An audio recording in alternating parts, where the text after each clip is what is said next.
Assalamualaikum dan salam sejahtera. Lokman Nur Adam telah bercakap banyak kali bahawasanya pilihan raya perlu diadakan sekarang oleh kerana UMNO kuat dan pembangkang lemah. Dan sekiranya pilihan raya diadakan sekarang, maka UMNO boleh menang besar dan UMNO boleh bentuk kerajaan tanpa bekerjasama atau tanpa bergabung dengan mana-mana parti lain, terutama sekali PAS dan Bersatu. UMNO boleh bertanding pilihan raya ni solo sebagai hanya barisan nasional dan boleh bentuk kerajaan dengan 2/3 majoriti. Jadi pilihan raya tergempar ni tak ada kena-mengena dengan rakyat. Bukan untuk kepentingan rakyat. Ianya untuk kepentingan UMNO. Lokman Nur Adam juga telah berkata, Ismail Sabri ni, dia tidak membantu. Tidak membantu baik Najib, baik Zaid Hamidi, baik sesiapa sekalipun yang sedang menghadapi perbicaraan di dalam mahkamah melibatkan macam-macam kes rasuah, salah guna kuasa dan sebagainya. Ismail Sabri Yaakob ni tidak mau campur tangan di dalam urusan mahkamah, tidak mau mengarah peguam negara ataupun mahkamah untuk tarik balik kes ataupun gugurkan kes terhadap pemimpin-pemimpin UMNO dan barisan yang sedang menghadapi perbicaraan. Oleh kerana itu, Ismail Sabri ini perlu digulingkan. Lokman Nur Adam juga berkata, sekira Ismail Sabri Yaakob enggan membubarkan parlimen, tidak mau bubarkan parlimen, maka tindakan disiplin perlu diambil terhadap Ismail Sabri dan dia sepatutnya dipecat dari parti, ditendang keluar dari parti kerana tidak mengikut arahan parti. Jadi ini semua Lokman telah dedah, bukan sekali, banyak kali dia telah membuat live dan telah mendedahkan matlamat utama tujuan mereka nak mengadakan pilihan raya dan rasa tidak puas hati terhadap Perdana Menteri Ismail Sabri Yaakob. Semuanya berkait dengan kes mahkamah. Ada pihak pembangkang pula mengatakan Ismail Sabri ini lemah. Ismail Sabri is a weak Prime Minister. Di mana yang Ismail Sabri weak Prime Minister tadi? Apa dia yang Ismail Sabri buat atau apa dia yang Ismail Sabri tidak buat untuk memberi gambaran yang dia ni Perdana Menteri yang lemah? Apa dia contoh-contoh atau bukti yang Ismail Sabri ini Perdana Menteri yang lemah? Dalam keadaan sekarang, keadaan ekonomi dunia menghadapi masalah kemelesetan, kegawatan, boleh dikatakan the whole world is in recession. The whole world. Prestasi Malaysia ni taklah teruk. Kalau kita banding dengan negara lain, Malaysia ni is doing better. Memanglah akan menghadapi masalah. Bila satu dunia masalah, takkanlah Malaysia tidak bermasalah. Of course, Malaysia is just a drop in the ocean. Dan Malaysia ni bergantung kepada negara barat untuk pasaran, untuk menjual macam-macam. Jadi apabila barat tak ada duit, takkanlah Malaysia nak kaya raya. Salah Ismail Sabri ke? Ismail Sabri ke yang menyetuskan peperangan di Ukraine? Nothing to do with Ismail Sabri. Malaysia is a victim. Sama macam banyak negara seluruh dunia, Malaysia is a victim. Tapi dalam keadaan teruk macam tu, we are still doing okay. Kira Ismail Sabri ni is running the country far better than many country. Tengok dekat England ni. Sehebat-hebat England pun lagi teruk. Kecoh. Rakyat Malaysia yang duduk di England ni, dan ramai rakyat Malaysia duduk di England ni, mereka boleh bagi tahu. There are many Malaysians in England. They can all tell you situasi di England ni dahsyat. Dan kalau banding dengan Malaysia, Malaysia is far better. Dalam keadaan susah sekalipun, far better than England. Dan mereka buat tuduhan yang sama terhadap Muhyiddin Yassin dulu. Mereka kata Muhyiddin Yassin ni, dia panggil apa? Muhyiddin Yassin ni Perdana Menteri lockdown. Oleh kerana Malaysia ni lockdown, bila masa COVID tengah teruk, maka rakyat Malaysia ni menjadi susah kerana Muhyiddin oleh kerana lockdown. Dia kata susah nak jual nasi lemak, susah nak cari makan. Yang dia orang duk sibuk ni, isu jual nasi lemak, isu cari makan, isu nyawa, ni mereka tak fikir. Di England ni, dia tidak bertindak macam di Malaysia. Di England ni, biar saya bagi statistik, tengok. Jumlah orang yang kena COVID 25 juta. 25 juta rakyat England kena COVID. Malaysia 5 juta je. Hanya 5 juta bandingan 25 juta. Okey, 20% saja. Tapi population Malaysia ni separuh dari England. Malaysia 30 juta lebih, England 60 juta lebih, double. Tapi England population double, tapi yang kena COVID ni banding dengan Malaysia ni 80%. Malaysia ni 20%. Jadi bermaknanya kalau kita ambil statistik, bermaknanya sepatutnya orang yang kena COVID dekat Malaysia ni bukan 5 juta, 15 juta. Tapi hanya 5 juta saja kerana kita tegas, kerajaan Malaysia tegas dan mengadakan lockdown. Dan dia kutuk Muhyiddin sebab itu. Jumlah kematian. England ni 250,000 rakyat, suku juta rakyat mati COVID. Di Malaysia, hanya 36,000 saja. 250,000 banding dengan 36,000. Kalau ikut statistik, banding dengan England, sepatutnya dalam 150,000 rakyat Malaysia mati. Bukan 36,000, 150,000. Tapi kerana lockdown, jumlah kematiannya hanya 36,000. So, kita punya statistik COVID ni, jumlah yang kena dan jumlah yang mati, very low. Banding dengan banyak negara lain. Banding dengan England misalan. Jadi, apa yang Muhyiddin buat? Apa yang kerajaan bawah pucuk pimpinan Muhyiddin buat tu betul. Tapi kita komplain, kita kutuk dia, kita kata ni Perdana Menteri lockdown. Kita tidak sedar yang orang yang duk kutuk hari ni masih hidup kerana lockdown, kerana Muhyiddin. Jadi mereka ni cari alasan saja. Tapi mereka tak banding dengan negara lain. Bagaimana teruk lagi negara lain sekira kerajaan tidak bertindak atau Perdana Menteri Muhyiddin Yassin tidak bertindak macam dia telah bertindak.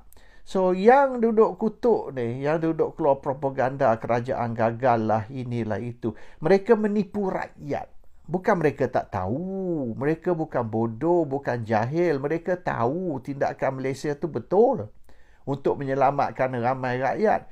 Dan kita jangan hanya kira orang yang mati, jumlah yang mati, kita kena kira juga yang masalah long COVID. Kalau kita tak mati pun, kita ada masalah long COVID yang juga menjadi masalah besar di England sini.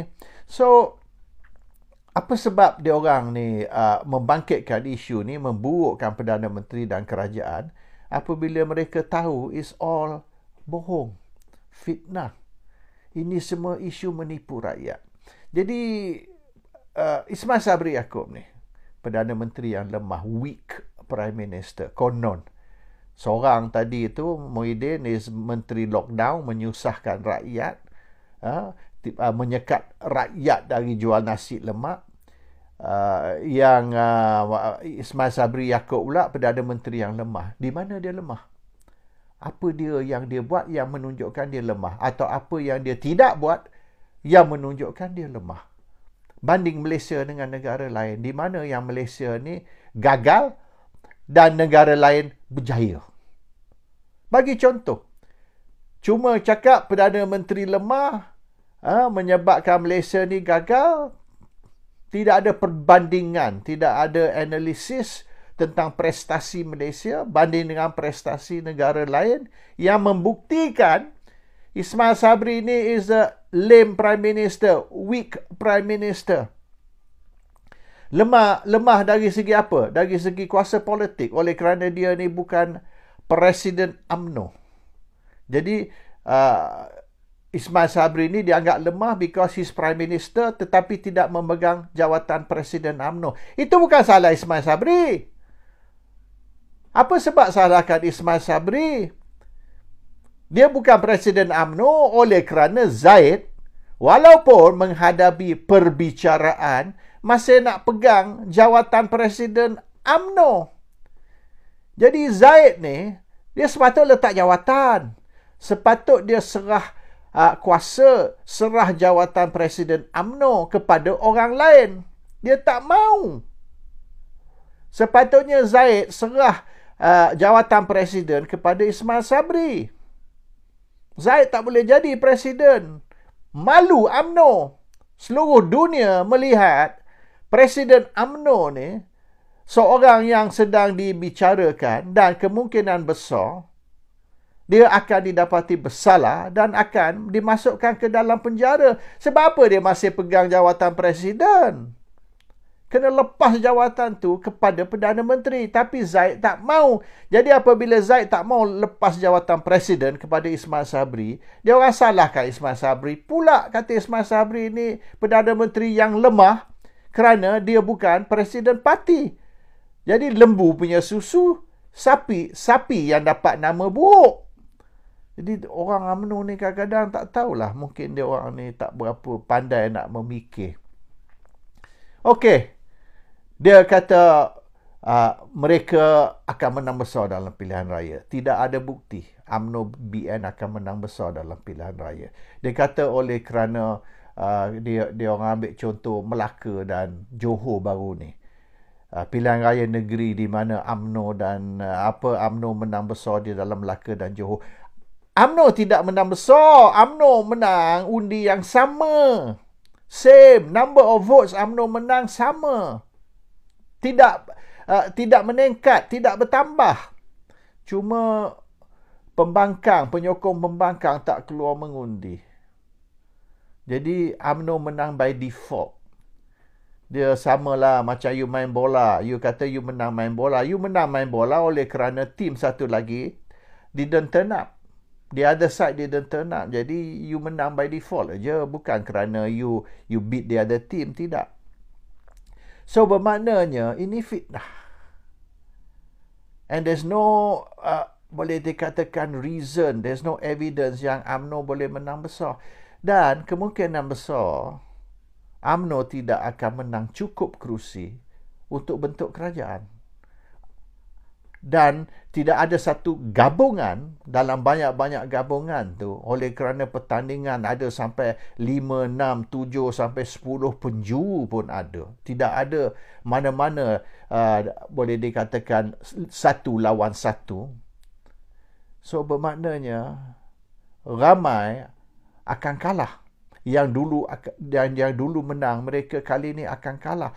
Jadi kemungkinan besar there is a very strong possibility UMNO Barisan tidak akan menang cukup kerusi untuk bentuk kerajaan. Dan UMNO Barisan perlu bergabung dengan gabungan lain, parti lain untuk bentuk kerajaan, unity government ataupun kerajaan perpaduan. Dan Zaid telah buat deal dengan Anwar.